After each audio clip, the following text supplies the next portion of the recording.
Shalom, shalom.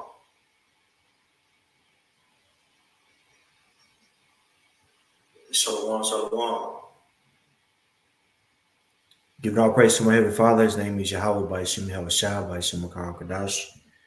Double honor to the apostles and the others that rule well. Peace and many salutations to Yakiam that's toiling in his truth.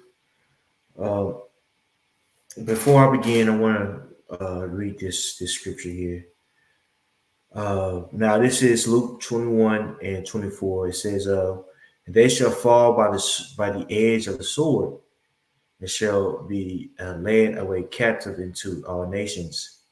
And Jerusalem shall be trodden down of the Gentiles until the times of the Gentiles be fulfilled.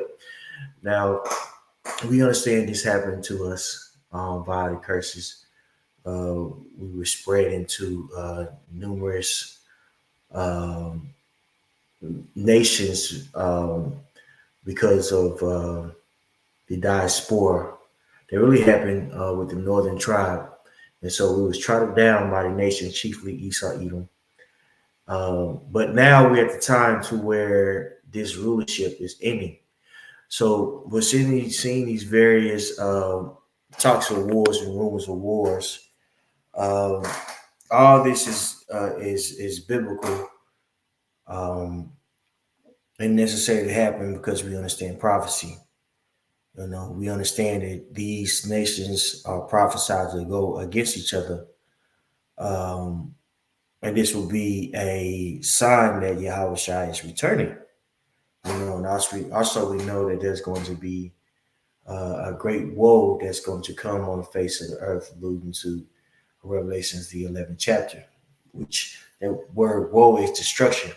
And we're seeing the building of this great war, World War III, right before our eyes, you know, and we're able to filter what we see um, via this truth, the understanding of these scriptures, man. Okay, so what we're dealing with is something that's very profound. Okay, this is verse 25. It says, and there shall be signs in the sun and in the moon and in the stars and upon the earth distress of nations. This is what we see going on. That word distress. Just look it up very quickly.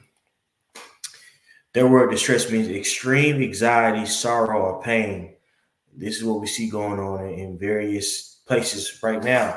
The Palestinians are dealing with sorrow and pain because of loss of loved ones.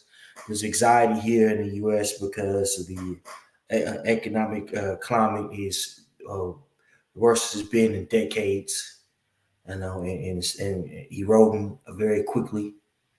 And also, there's talks of big wars that's happening internationally. Okay, so all these are signs that Yahweh Shai is going to return. Let's finish. It says, and these shall be, and there shall be signs in the sun, in the moon, in the stars. We've seen that going on with the eclipse.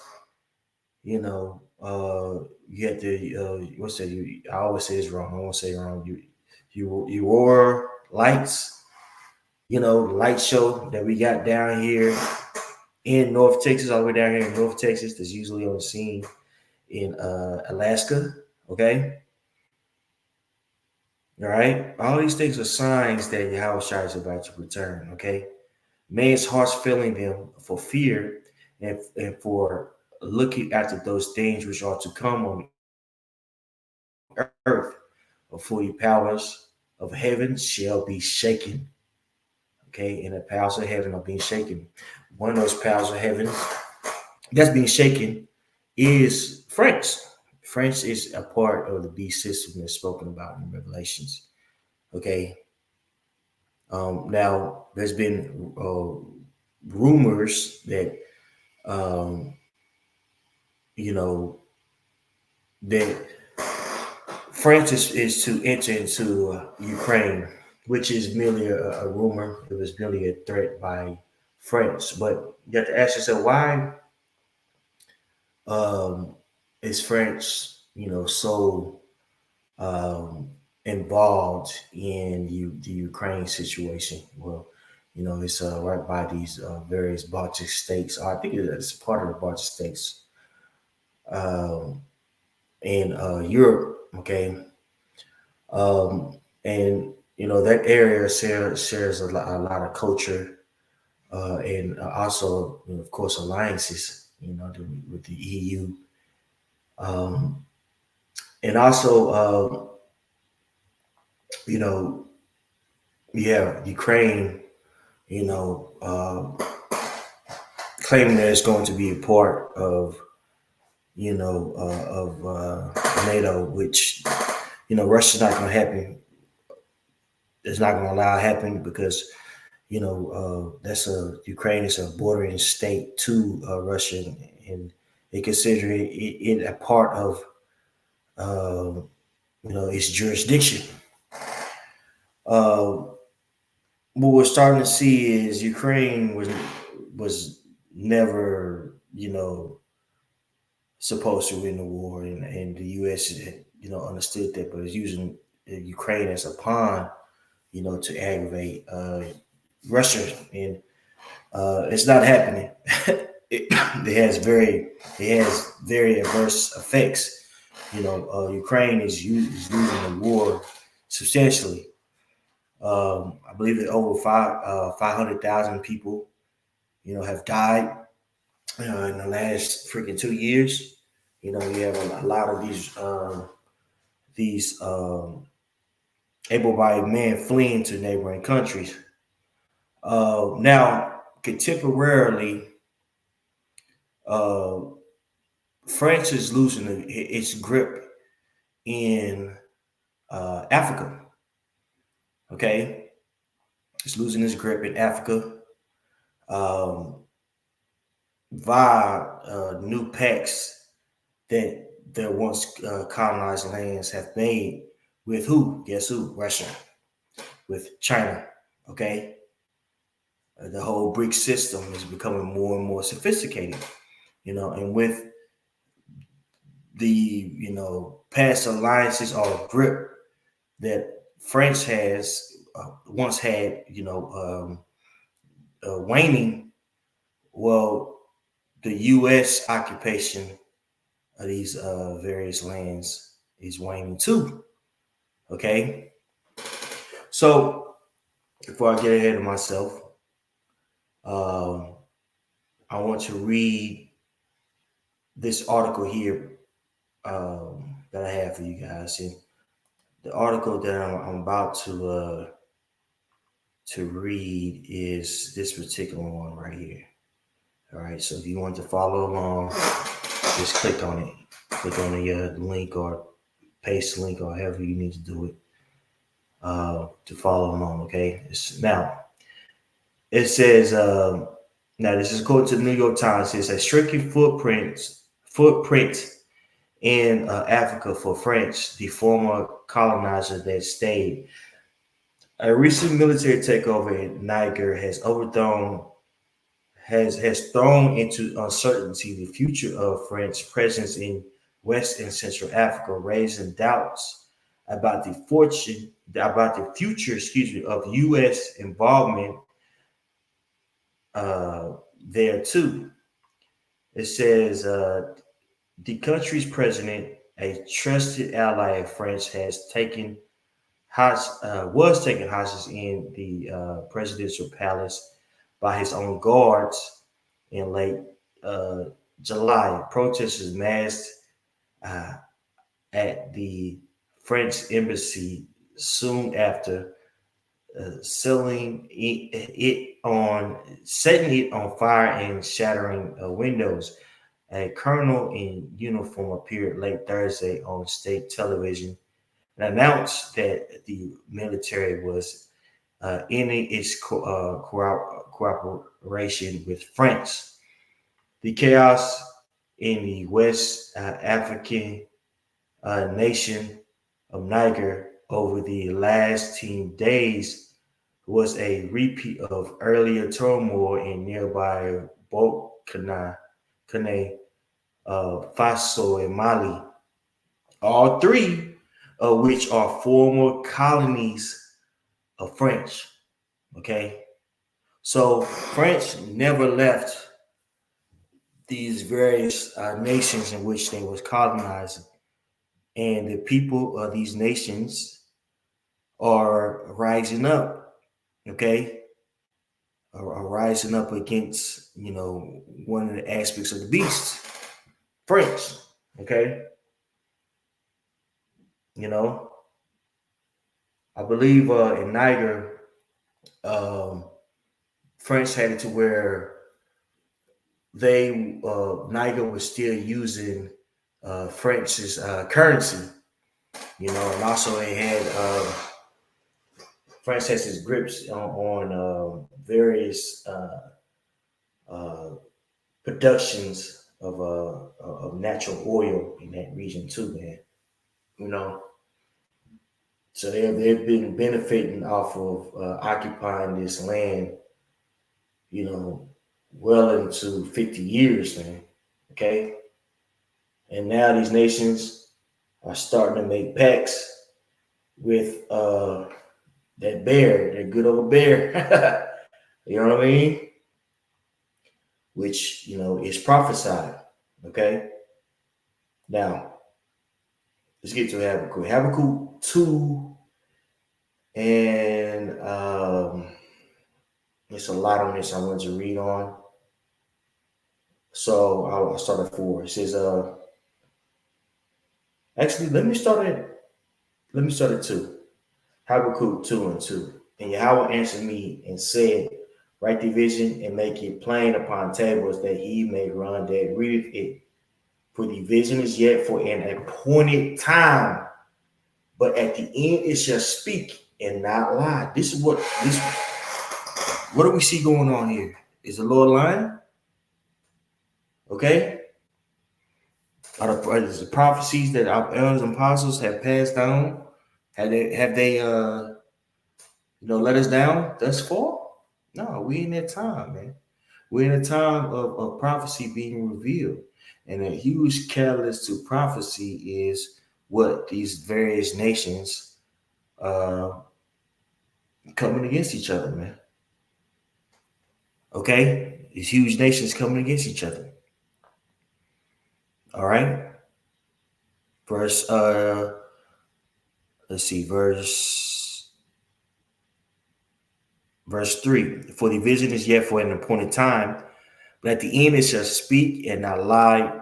Though it tarry, wait for it, because it shall surely come. It will not tarry. Behold, his soul which is lifted up is not upright in him, but the just shall live by faith. Whose soul is wicked, modernly speaking. Esau, okay, in a huge indicator of his character is how he's treated these various so-called African nations. Some of them are our people and some of them are Hamitic. Nevertheless, he has, ruled the people with an iron fist, and capitalized off of, these numerous people's natural resources, man. You know, setting up coups in these various nations, right? And Russia's not exempt either. They're Edomite nation too, you know, um, which has been funding these militant groups like Al Qaeda and things of that nature. So they're not innocent either, right? But France has you know oppressed the people of Niger, in Mali, and other Central and West African countries, for centuries. Excuse me, for decades. Okay, for decades, man. Right, and now it's coming to an end. These other nations are fed up. Okay, and Esau, Edom, uh, I should say Babylon the Great is a part of it. And we're going to read this article. We'll go back to this article. Um, and we're reading it, and it explained why America is involved in the occupation that French has, man. This guy, tentacles is everywhere, brothers. I'm talking about Babylon the Great, even in Africa to this day. Okay? I'm going to prove it to you guys. All right? Verse 4, Habakkuk 2 and 4. Behold, his soul which is lifted up is not upright in him, but the just shall live by faith, by his faith. Yea, also because he transgresseth by wine, he is a proud man, neither keepeth at home, who enlarges his desire as hell, and is as death, and cannot be satisfied, but gathereth unto him all nations, and heapeth unto him all people. This is what Esau Edom has done, right? Chiefly with that great whore that still many nations, alluding to Revelations, right? That controls the beast, that controls NATO, with the American hegemony. This place has corrupted the entire world, and also has used unjust weights and violence um, to, to further oppress the people, to further exploit the people, man. Right? This guy's an unrighteous man. And it's crazy how many examples that you could get, mildly speaking, to show this guy wickedness. Yeah, we're the problem. Okay? Habakkuk 2 and 5. Yea, also because he transgresseth by wine, he's a proud man, neither keepeth at home, who enlarges his desires hell, and is as death, and cannot be satisfied, but gathereth unto him all nations, and heapeth unto him all people. Okay? This is what he's done in a huge way in which he has completed what he has done. This, I should say, is colonialism, which has never stopped. And Niger is a prime example of this. Okay, so let's go back. Let's go back to it. Okay. Now it says, back to the article, the New York Times. It says the chaos in West Africa nation of Niger over the last 10 days was a repeat of early turmoil in nearby Burkina Faso and Mali, all three which are former colonies of France, all struggling to put down violent insurgencies and all taken over by military juntas in recent years. The coups have fanned the flames of popular anger. The coups have fanned the flames of popular anger against France, a former colonial power that critics say never really let go of its former possession. So here it is, critics of French saying that they never really let go of their former possessions during colonization. Now, France has become a scapegoat of sorts in a region buckling under the forces of poverty, climate change, and surging Islamic militancy. Well, it's not necessarily as a scapegoat. France has not developed that area. With it being occupied, France never developed that area. They stripped it of its natural resources. You know, and this is why this is that's one reason why the people of Niger, you know, have sided with Russia and with China because they're trying to develop their countries. And of course, New York Times want to say that because hey, we're all in Babylon. So it says France did not see the coup coming, so they have not learned from Mali or Burkina Faso. I said Muji Mujtaba Rahman, the managing director for Europe at Eurasia Group, a consultancy, a clear domino theory for the 21st century. The upheaval in Niger has threatened the interests of both France and the United States, which has sent troops as well as military and economic aid to the region in an effort to assist countries fighting off insurgents. And these insurgents that they're fighting off is backed by who? They're backed by Russia. This is the reason why there's so much upheaval in Africa, because there's various proxy wars that are going on, and we're seeing that. Guess what? With the aid of with the aid of Russia, uh, these various freedom fighters were able to topple Niger, the government of Niger, man. Okay, all right. Now, you can keep reading on this, but I want to say the point was made. But I wanted to let this this video right here that I'm going to play next further explain um, further explain this whole situation, because I'm reading it, but it's easier if somebody would just sit, would let you hear it. We'll explain it to you versus me reading, I should say. Getting tongue tied, I'm trying to multitask. So hopefully you guys can hear it. If there's anybody listening, let me know if you can hear this right here. If it's too muffled or anything, I might play it right now. To withdraw troops from Niger. The base in the West... All the way. Okay. U.S. media reports say Washington has agreed to withdraw troops from Niger.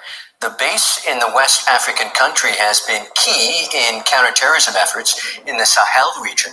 So they gave up that area there that the man just named, which is south of Niger, right? To what? To Russian forces. Okay. All right. But Niger's ruling junta canceled a military cooperation agreement with Washington last month and demanded the troop withdrawal. Protests against the U.S. presence have taken place since a military coup last July. The U.S. currently has around 1,000 soldiers in Niger. Let's cross over to Isio Erich in Berlin. He is a journalist who specializes in the Sahel region. Isio, it's nice to have you here. Why has the U.S. government agreed to withdraw its soldiers from Niger? I think the question leads to the core of the problem. After all, Niger is a sovereign state, so why wouldn't they? I think the US learned a lot from the events surrounding the retreat of the French soldiers from Niger. The French government didn't want to leave, and in the end they were pretty much forced out, and all ties between Niger and France have been cut ever since, at least for the moment. The US don't want that to happen, so they try to maintain a relationship somehow. Meanwhile, Niger is getting closer and closer to Moscow. What led to Niger's closer ties with Russia? I think it's a lot about sovereignty. The coup d'etat is seen in a big part of the population as a move towards a... All right, now this is the journalist Isio Erich,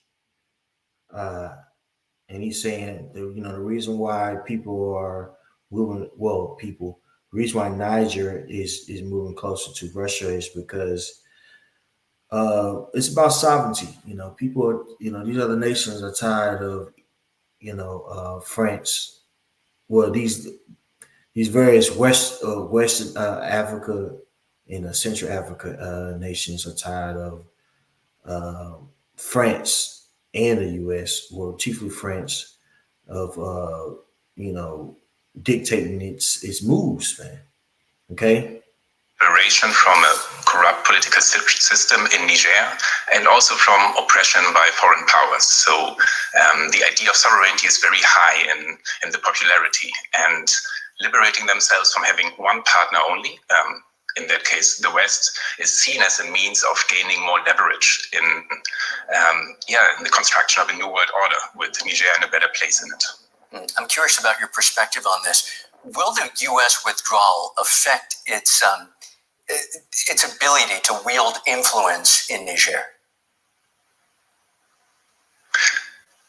Absolutely. There are more than 1,000 soldiers stationed in Niger at the moment, and it's a very important asset.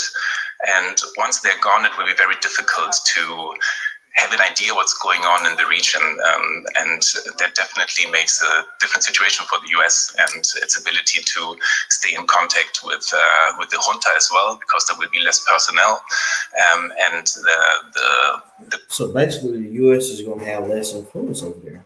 Okay, right? These troops leaving. Okay, so these other nations, you know, are getting tired of the beast. They're starting to buck up to the beast, and they're starting to make certain political pacts. Okay, again, this is all prophesied, right?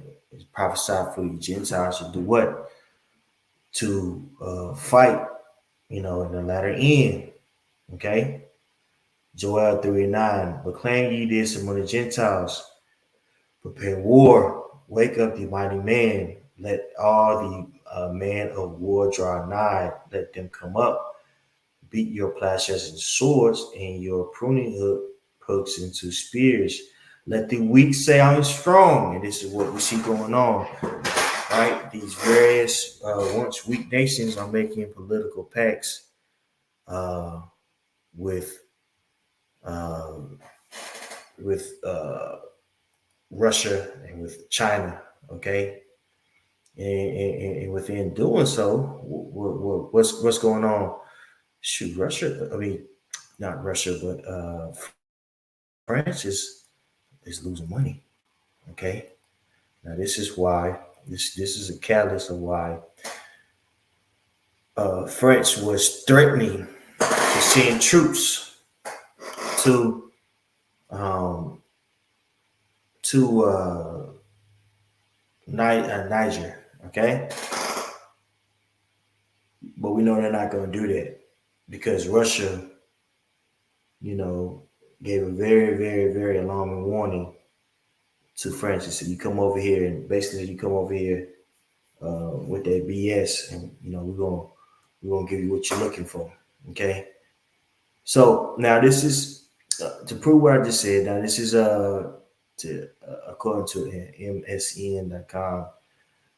This is the Ukrainian. I want to the Ukrainian defense minister speaking on certain troops, NATO troops being sent into Ukraine. It says the idea to send troops to Ukraine has not developed. Stian, defense minister, says the notion of sending troops from Western countries to Ukraine has seen no advancement either at the level of Estonia. Excuse me, this is Estonia, a country that's in the European Union. I misquoted and said this is the defense minister for Ukraine. It's not the defense minister for Ukraine. It's the defense minister for Estonia. Okay, so this is him speaking. As a defense minister of his country, and on behalf of the EU. It says the notion of sending troops from Western countries to Ukraine has seen no advancement either at the level of Estonia or within the European Union, said the Estonian Minister of Defense Hanno Privkov. According to him, there have been no specific discussion of such a possibility within the Estonian government. there is nothing new here. But France raised the idea of considering whether Europe and all allies could do something more. This idea was mentioned in various discussions, but did not progress because currently among the allies there is no clear understanding of what it could achieve. Per Carr said, the American outlet breaking defense, citing the security advisor to the Estonian president, Alard uh, Kars Kares, made a claim that the Estonian government is seriously discussing the possibility of sending Estonian troops to Ukraine. I think they may have given too bold of an interpretation of the Midis Rolo's words there in the Breaking Defense publication. From Estonian side, there is definitely no such initiative, and Estonia certainly does not intend to do anything alone. Nobody's looking for smoke from Russia, and the reason why is because they know better. All right. Now this is the next thing I wanted to play for you guys. This is Scott. This is Scott Riddle. The next thing I wanted to play for you guys. This is Scott Riddle. Scott Ritter. And now Scott Ritter, you look this guy up. Scott Ritter is a former Marine intelligence officer who served in the former Soviet Union. Implementing armed control agreements and on the staff of General Norman Schwarzkopf during the Gulf War, where he played a crucial role in the hunt for Iraqi Scud missiles from 1991 until 1998. Mr. Ritter served as the chief inspector of United Nations in Iraq. So he has in-depth experience when it comes to you know Russia, and he has ties with with Russia. Okay, let me play this for you guys. Listen very closely what this man says. Okay.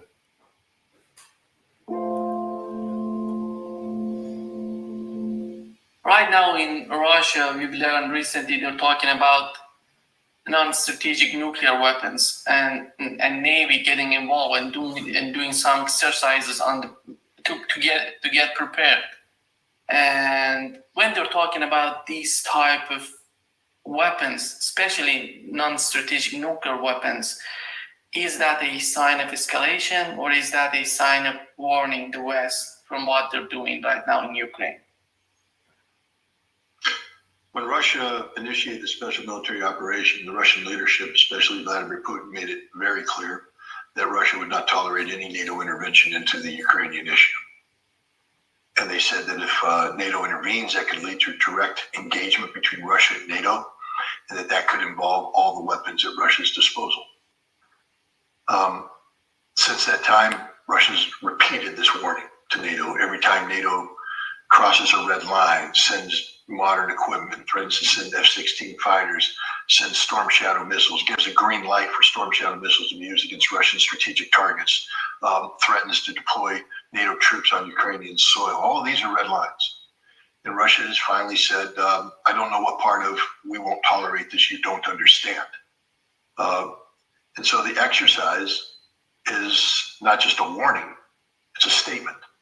Russia has these weapons and they will use them. As Vladimir Putin has said, the decision has already been made. There's not going to be a phone call. There's not going to be a discussion. There's not going to be a dialogue. So there you have it. Yeah, Russia saying, look, if any of y'all enter into Ukraine, this is, ain't no more time. We're gonna blow you away.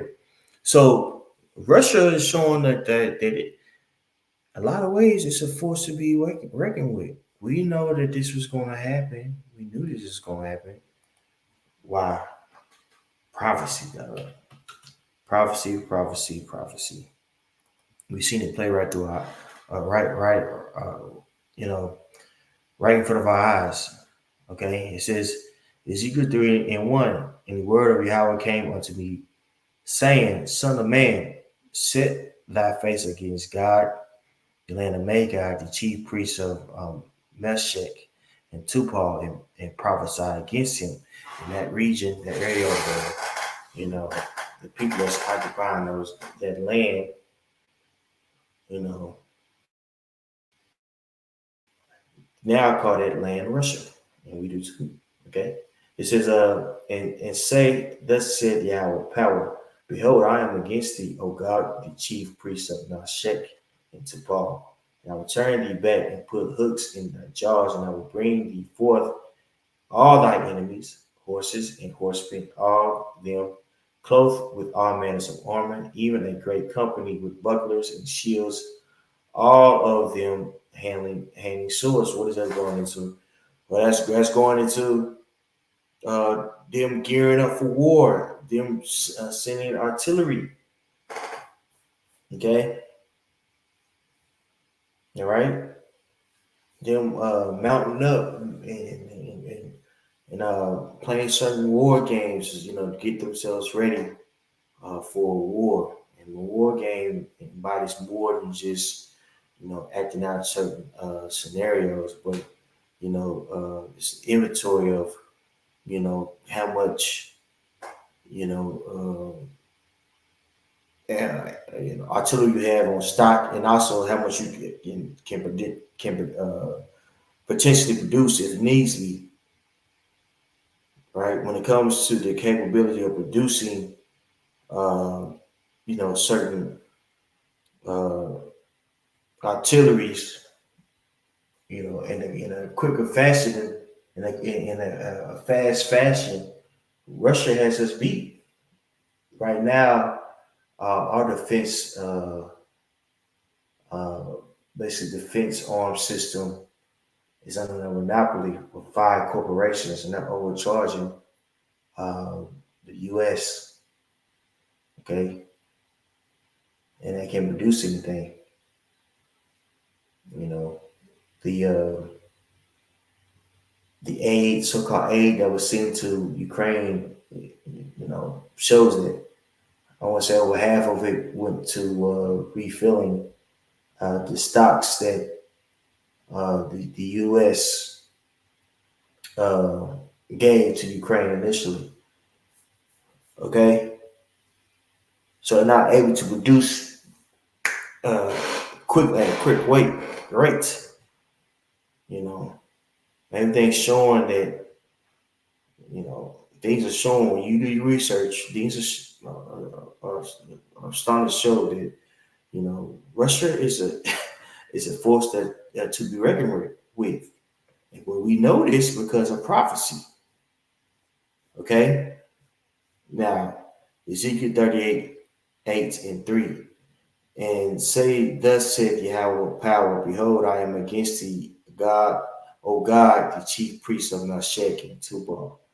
And I will turn thee back and put hooks into thy jaws, and I will bring thee forth all thy enemy, all thy army, and horses, and horsemen, all of them clothed with all sorts of armor, even a great company with bucklers and shields, all of them handling swords, Persia, Ethiopia, Libya with them, all of them with shield and helmet. Persia is the Iranians, and we see that pact being more and more fortified. Ethiopia is West Africa, Libya is North Africa. Okay, all these coups that are going on in Africa, you best believe that Russia and China has their hand in it. Okay, so this is very prophetic.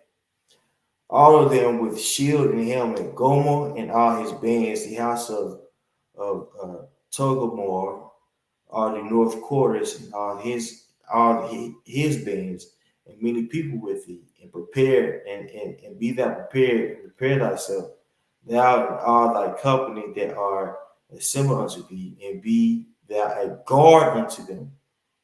Okay? As for many days thou shalt be visited, in the latter years thou shalt come into a land that is brought back from the sword, and is gathered out of many people against the mountain of Israel, which the apostle elders broke down. And that's modern. That's modern Israel. Not us, but those people over there that's claiming the Israelites. So this could very well happen. We know that the least of the flock shall draw them out. Okay, but going back to the main topic, okay, Russia is biblically speaking going to be instrumental in coming up against that beast. Okay, wars are going to commence, and we see this going on in Africa. Not only are they bucking up against France, but they're bucking up against America. Okay, an ally to France. Okay, Jeremiah 51 and 7. Behold, Jeremiah 51 and 7. Babylon has been a golden cup in Yahweh's hand that made all the earth drunken. The nations have drunken of her wine. Therefore, the nations are mad. Babylon is suddenly fallen and destroyed. How for her? Take balm for her pain, for so be she may be healed. So these other nations are, have ingested the hegemony of America, and it has been very bitter for them. One because Babylon the Great, along with his friends, have exploited these various nations and put the various people, indigenous people, into severe captivity. Okay? And even with them trying to do it, and then their political system with diplomacy and voting and all that crap, it's been a no avail, man. Okay? So Esau Edom's ways has been very, very harsh for the people over there in Africa. Okay, and this is why Esau Edom is going to be destroyed. This is one reason why he's going to be destroyed. All right. Verse 9, we would have healed Babylon, but she is not healed. Forsake her, and let us go everyone to his own country. This is what we see going on now. These various countries are looking out for themselves and making certain political pacts to ensure that each particular nation can forward itself, especially when this new currency, this new economic way is institutionalized when everything goes digital. Okay, so Babylon the Great is falling right before our eyes, y'all. Okay, the beast will eventually turn on itself, and even before that, the microchip will be on its way. So there's a lot of things to look forward to, y'all. Okay.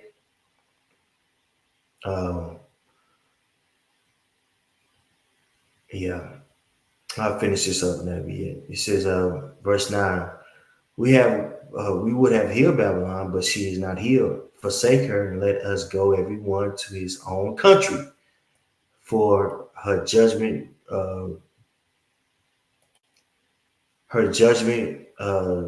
reaches unto heaven, and she is lifted up even to the skies. So this place has done a lot of wickedness, and it will be judged by Yahweh Shah. Okay? All right? So, and also not only this place, but that beast, the various places that's a part of this beast will be judged right along with it, including France. So there you have it. Went too long. Uh, will France enter into Ukraine? No. That's a big no. But why are they posturing? In a nutshell, Russia is, you know, messing with France's money, man. You know, short stopping, if you will. You know, all right. So, you know, like the other said, you take a man's sandwich away, you got a problem on your hand. But right now, the French can't do nothing to Russia. You know, who shows you there's a changing of the guard. All right, it shows you there's going to be there's going to be conflict in the near future. Okay, again, once again, that's another one. And prayers that fine. I pray somebody in the Father's name is Yahweh by Shem Shah, by Shem Kakadash, Divine Ski Boston as well. Peace and peace, salutation, Yakin, children, truth, shalom.